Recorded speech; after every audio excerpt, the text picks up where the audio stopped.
সম্মেলনে বলেছেন, আমার বাসায় কাজ করেছে, পিয়ন ছিল সে, এখন 400 কোটি টাকার মালিক। হেলিকপ্টার ছাড়া চলে না, বাস্তব কথা।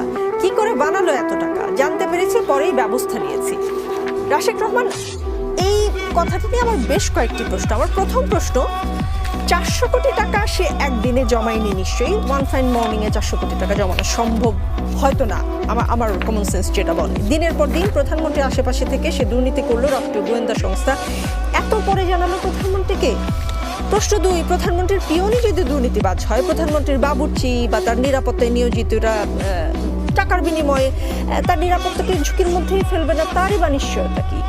3 নম্বর প্রশ্ন, পিয়নের 400 কোটি টাকা, ড্রাইভারের শত শত কোটি টাকা, আর আমাদের তো হাজার হাজার কোটি টাকা। তাহলে পেশা হিসেবে এখন তরুণ যারা আছে বা স্কুলে পড়ছে, তারা পেশা হিসেবে আপনার কি মনে হয়? আগে আমরা দেখতাম যে স্কুলে আমাদেরকে জিজ্ঞেস করলে আমরা বলতাম ডাক্তার, ইঞ্জিনিয়ার, শিক্ষক, বিজ্ঞানী বা আরো লুক্রেটিভ সব পেশার কথা বলতাম। তো এখন আপনার কি মনে হয় যে যারা তরুণ বা যারা ছাত্র, তারা কেউ হয়তো পিয়ন হতে চাইবে, আমি অসম্মান করছি না কোনোভাবেই তাদেরকে, কেউ হয়তো ড্রাইভার হতে চাইবে অথবা বিশেষ ক্যাডার হতে চাইবে, কারণ হাজার কোটি টাকা, শত কোটি টাকার প্রলোভন মানুষ তো আমরা দিচ্ছি। সেই প্রশ্ন 4, এই পিয়নের কি সাজা হয়েছে?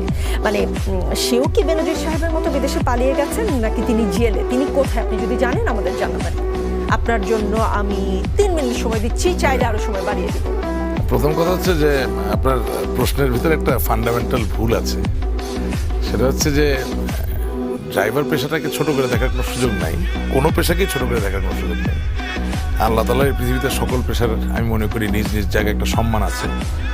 আর তার থেকেও বড় কথা, যে কোনো পেশায় আপনি যদি নিষ্ঠা এবং সততার সাথে নিয়োজিত থাকেন, তাহলে আরেকজন বিতর্কিত কোনো কাজ করবে বলে তার বৃত্তিটা বিতর্কিত হয়ে যাবে বা ছোট হয়ে যাবে, সেটা আমি মানি না।